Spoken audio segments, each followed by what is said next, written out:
இந்த ஊர்ல இந்த திமிரு பிடிச்ச பணக்காரன் ஊர்ல இருக்க எல்லா பொண்ணுங்கிட்டயும் தப்பா நடந்துகிட்டு இருக்கான். புதுசா கல்யாணம் ஆயிட்டு வந்தவங்க ஒருத்தங்கிட்ட தப்பா நடந்துக்கிறான். இந்த விஷயம் அவனோட ஒய்ஃபுக்கு தெரிஞ்சிருது. இத போய் கேட்டு ஏங்க இந்த மாதிரிலாம் பண்றீங்கன்னு சொல்லும்போது, நான் அப்படிதான் பண்ணுவேன். நீ என்ன கேள்விலாம் கேட்கக்கூடாதுன்னு சொல்லிட்டு போயிடுறான்.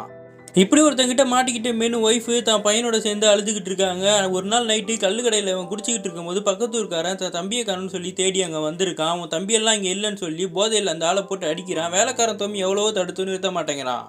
இந்த பணக்காரனுக்கு பயந்து ஊர்ல இருக்க எல்லாருமே காய்கறி, பழம்லாம் அந்த தோமி கிட்ட குடுத்து விடுறாங்க. அத எடுத்துட்டு போயிட்டு பணக்காரனோட ஒய்ஃப் கிட்ட குடுத்தா, இதெல்லாம் நீயே எடுத்துட்டு போடான்னு தோமிட்ட சொன்னதும், அவனும் ஒய்ஃப் கிட்ட எடுத்துட்டு போயிட்டு சந்தோஷப்படுறான்.